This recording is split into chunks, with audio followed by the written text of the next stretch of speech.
Hi everyone. आज का question हमारा magnetic effect of electric current से रहेगा। क्वेश्चन सॉल्व करने से पहले हम क्वेश्चन में यूज होने वाले कुछ बेसिक पॉइंट्स डिस्कस करेंगे। मान लीजिए बेटा, इस रीजन में मैग्नेटिक फील्ड दे रखी है और मैग्नेटिक फील्ड की डायरेक्शन मान लीजिए इस तरफ है।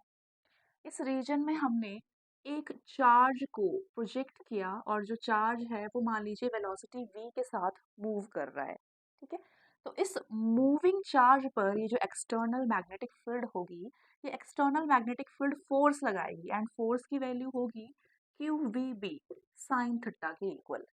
ठीक है, इस तरह से एक्सटर्नल मैग्नेटिक फील्ड थी। एक्सटर्नल मैग्नेटिक फील्ड इस मूविंग चार्ज पर फोर्स लगाएगी और फोर्स की वैल्यू होगी Q V B sine theta के इक्वल। जो फोर्स होती है ये चार्ज के नेचर के ऊपर डिपेंड करती है, वेलोसिटी ऑफ द चार्ज के ऊपर डिपेंड करती है और एंगल के ऊपर डिपेंड करती है। ठीक है, एक्सटर्नल मैग्नेटिक फील्ड के रिस्पेक्टिवली चार्ज किस डायरेक्शन में मूव हो रहा है। ठीक है, अब देखो बेटा, अगर मान लीजिए चार्ज की वेलोसिटी जीरो है। ठीक है, if the velocity of the charge is zero, charge moving नहीं है, चार्ज रेस्ट पर है, तो उस केस पे एक्सटर्नल मैग्नेटिक फील्ड इस चार्ज पर किसी तरह की कोई फोर्स नहीं लगाएगी। ठीक है, अगर चार्ज रुका हुआ होगा तो उस केस पर एक्सटर्नल मैग्नेटिक फील्ड चार्ज पर किसी तरह की कोई फोर्स नहीं लगाएगी। ठीक है, अब देखो बेटा, दूसरी बात, अगर चार्ज एक्सटर्नल मैग्नेटिक फील्ड की डायरेक्शन के अलोंग मूव कर रहा है, इस तरफ एक्सटर्नल मैग्नेटिक फील्ड है, तो अगर charge particle along the direction of the external magnetic field move करे, यानी कि v और b के बीच में एंगल थीटा है जीरो। ठीक है, if angle theta between velocity and external magnetic field is zero, तो उस केस में फोर्स की वैल्यू होगी Q V B sine zero के इक्वल। साइन जीरो जीरो के इक्वल होता है, यानी कि इस केस में भी चार्ज पार्टिकल पर फोर्स नहीं लगने वाली है। ठीक है, अगर पार्टिकल इस डायरेक्शन में मूव कर रहे हैं जिस डायरेक्शन में एक्सटर्नल मैग्नेटिक फील्ड होगी, उस केस में भी चार्ज पार्टिकल पर फोर्स नहीं लगेगी। ठीक है, अब देखो बेटा, अगर मान लीजिए charge particle external magnetic field से परपेंडिकुलर डायरेक्शन में मूव करे, इस तरफ एक्सटर्नल मैग्नेटिक फील्ड है और वेलोसिटी जो है वो पार्टिकल की इस तरफ है, यानी कि velocity and charge external magnetic field के बीच में एंगल है 90 डिग्री। यहाँ पे बी है और इस तरफ वी की वैल्यू है, यानी कि वेलोसिटी और एक्सटर्नल मैग्नेटिक फील्ड के बीच में एंगल है 90 डिग्री। तो उस केस में देखो, if angle theta between velocity and magnetic field is 90 degree, तो उस केस में फोर्स की वैल्यू होगी क्यू वी बी साइन 90 के इक्वल। साइन 90 1 के इक्वल होता है, तो इस केस में फोर्स की वैल्यू रहेगी मैक्सिमम। ठीक है, इस पार्टिकल पर मैक्सिमम फोर्स रहेगा अगर पार्टिकल परपेंडिकुलर डायरेक्शन में मूव करे। ठीक है, इस तरफ एक्सटर्नल मैग्नेटिक फील्ड थी, इस तरफ आपका ऑब्जेक्ट मूव कर रहा है, चार्ज पार्टिकल मूव कर रहा है, तो इस केस में चार्ज पार्टिकल पर मैक्सिमम फोर्स रहेगी। ठीक है, अब देखो बेटा, फोर्स की डायरेक्शन क्या होगी, ये हम फ्लेमिंग्स लेफ्ट हैंड रूल से बता सकते हैं। देखो, जिस तरफ मैग्नेटिक फील्ड का डायरेक्शन है उस तरफ आप अपनी फोर फिंगर को पॉइंट करेंगे और जिस तरफ वेलोसिटी का डायरेक्शन है उस तरफ आप अपनी मिडल फिंगर को पॉइंट करेंगे। ठीक है, फोर फिंगर हमने एक्सटर्नल मैग्नेटिक फील्ड की डायरेक्शन की तरफ पॉइंट की, मिडल फिंगर को मैंने वेलोसिटी की डायरेक्शन के अलोंग पॉइंट किया और जो थंब होगा, ठीक है, थंब इंडिकेट करेगा फोर्स की डायरेक्शन को। ठीक है, इस चार्ज पार्टिकल पर लगने वाली जो फोर्स होगी वो हम बता सकते हैं थंब की हेल्प से। ठीक है, अब थंब मेरा इनवर्ड डायरेक्शन में पॉइंटेड है, यानी कि इस चार्ज पार्टिकल पर फोर्स इनवर्ड डायरेक्शन में रहेगी। ठीक है, फोर्स का डायरेक्शन रहेगा इनवर्ड। इस केस में यहाँ पे बता देती हूँ, फोर्स का डायरेक्शन रहेगा इनवर्ड। ठीक है, एक्सटर्नल मैग्नेटिक फील्ड इस तरफ थी, एक्सटर्नल मैग्नेटिक फील्ड इस तरफ थी, चार्ज पार्टिकल मेरा अपवर्ड डायरेक्शन में मूव कर रहा था, तो चार्ज पार्टिकल पर फोर्स लगेगी इनवर्ड डायरेक्शन में। ठीक है, अब देखो बेटा, इसका यूज हम अपने क्वेश्चन में करने वाले हैं। तो आपके आपके पास क्वेश्चन दे रखा है, an alpha particle is projected vertically upward with a speed of 3 into 10 raised to the power 4 km per second in a region where a magnetic field of magnitude 1.0 Tesla exists in the direction south to north. Right? Find that magnetic force that acts on the particle. आपके पास एक alpha particle है जिसको हमने project किया है vertically upward direction में। तो upward direction में जो अल्फा पार्टिकल है उसकी वेलोसिटी रहेगी with a speed of 3 into 10 raise to the power 4 kilometre per second. तो अल्फा पार्टिकल है, पार्टिकल की स्पीड आपके पास 3 into 10 raise to the power 4 kilometre per second से अपवर्ड डायरेक्शन में ये मूव कर रहा है। ठीक है, डायरेक्शन है इसकी upward in a region where magnetic field. ठीक है, मैग्नेटिक फील्ड की स्ट्रेंथ आपके पास 1 टेस्ला के इक्वल दे रखी है और जो मैग्नेटिक फील्ड है वो साउथ टू नॉर्थ अलाइंड है। ठीक है, हमसे पूछी गई है फोर्स की value, force on the particle.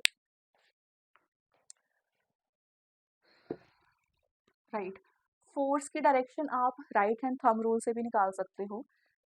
यहाँ पे देखो बेटा, इस इक्वेशन को, ठीक है, राइट हैंड थंब रूल ज़्यादा इजी रहता है।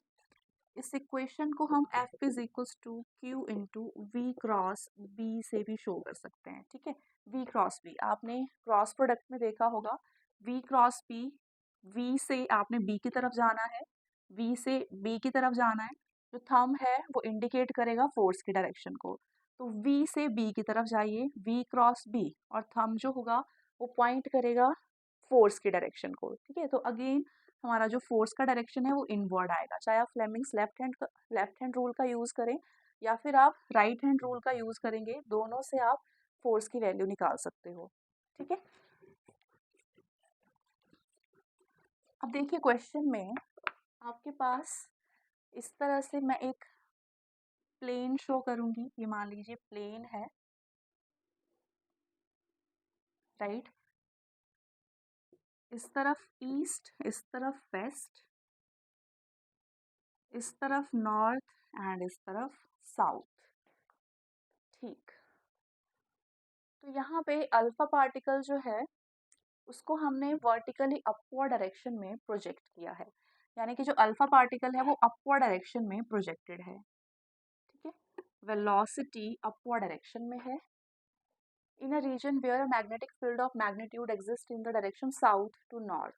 मैग्नेटिक फील्ड की डायरेक्शन इस तरफ है, south to north magnetic field का डायरेक्शन है, यानी कि इनवर्ड डायरेक्शन में मैग्नेटिक फील्ड है।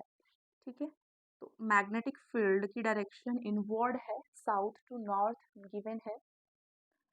हमसे मैग्नेटिक फोर्स की वैल्यू पूछी गई है, राइट। तो अब देखो बच्चे, हमें पता है कि फोर्स की वैल्यू होती है Q V B sine theta के इक्वल, राइट। यहाँ पे वेलोसिटी अपवर्ड डायरेक्शन में है जबकि मैग्नेटिक फील्ड इनवर्ड डायरेक्शन में है। ठीक है, ये इनवर्ड डायरेक्शन है जबकि वेलोसिटी पार्टिकल की अपवर्ड डायरेक्शन में है, तो दोनों के बीच में एंगल है 90 डिग्री। ठीक है, since the angle between velocity and magnetic field is 90 degree, तो ये इक्वेशन बनेगी F is equals to Q V B sine 90, and sine 90 1 के इक्वल होता है। तो फोर्स की वैल्यू रहेगी Q, चार्ज अल्फा पार्टिकल का। ठीक है, अल्फा पार्टिकल यानी कि हीलियम न्यूक्लियस, हीलियम के न्यूक्लियस में 2 प्रोटॉन्स होते हैं और 2 न्यूट्रॉन्स होते हैं। ठीक है, तो मास होता है 4 U के इक्वल अल्फा पार्टिकल का, जबकि चार्ज होता है बेटा 2E के इक्वल, +2E। ठीक है, अल्फा पार्टिकल यानी कि हीलियम न्यूक्लियस जिसमें चार्ज रहेगा 2E के इक्वल और जिसका मास होगा 4U के इक्वल। ठीक है, तो अल्फा पार्टिकल का charge that is 2 times of E into velocity आपके पास दे रखी है 3 into 10 raise to the power 4 kilometre, इसको मीटर्स में चेंज करेंगे, यानी कि 10 रेज टू द पावर 3 से मुझे मल्टीप्लाई करना होगा, into B external magnetic field 1 tesla के इक्वल दे रखी है। तो फोर्स की वैल्यू आएगी 2 into 1.6 into 10 raise to the power -19, E की वैल्यू मैंने पुट की, into 3 into bases are same, powers will get added, तो ये बन जाएगा 10 रेज टू द पावर 7 के इक्वल, राइट। तो ये बन गया बच्चों 3 टू ज़ा 6, right, 6 into 1.6 into, again basis same है, पावर्स हो जाएंगी ऐड, -7 -19 + 7। ठीक है, तो ये बन रहा है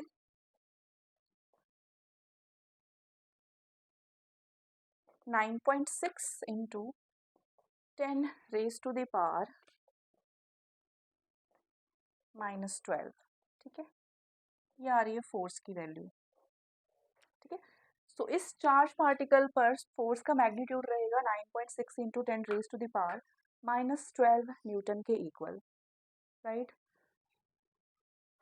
अब देखो बेटा, डायरेक्शन किस तरफ रहेगी, मैंने आपको बताया है। आप फ्लेमिंग्स लेफ्ट हैंड रूल का यूज़ करके डायरेक्शन की वैल्यू निकाल सकते हो। अब पार्टिकल जो है, पार्टिकल अपवर्ड डायरेक्शन में जा रहा है, यानी कि हमें अपनी मिडल फिंगर को अपवर्ड डायरेक्शन में अलाइन करना है, जबकि जो मैग्नेटिक फील्ड है, मैग्नेटिक फील्ड की डायरेक्शन इनवर्ड है। ठीक है, नॉर्थ डायरेक्शन में मैग्नेटिक फील्ड है, ये मैग्नेटिक फील्ड की डायरेक्शन है, यानी कि मैग्नेटिक फील्ड की तरफ हमने अपनी फोर फिंगर को पॉइंट करना है। और जो एक्सटर्नल मैग्नेटिक फील्ड में पार्टिकल अपवर्ड डायरेक्शन में मूव कर रहा है, यानी कि along the direction of the velocity of the particle हम अपनी मिडल फिंगर को पॉइंट करेंगे। अब जो थंब है, थंब इस डायरेक्शन में पॉइंटेड है, यानी कि इस पार्टिकल पर फोर्स इस डायरेक्शन में लगने वाली है, वेस्ट डायरेक्शन में लगने वाली है। ठीक है, ये डायरेक्शन वेस्ट है, यानी कि पार्टिकल पर फोर्स वेस्ट डायरेक्शन में लगेगी।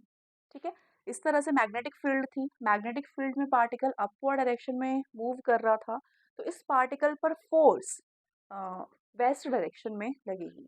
ठीक है, या फिर आप राइट हैंड थंब रूल से भी निकाल सकते हो डायरेक्शन की value, v cross B. v से b की तरफ जाइए, b अंदर की तरफ है, v अपवर्ड डायरेक्शन में है, देन v क्रॉस b, यानी कि इस तरफ मैग्नेटिक फील्ड की डायरेक्शन रहेगी। ठीक है, तो ये था क्वेश्चन हमारा, जो कि magnetic effect of electric current से था। Thank you.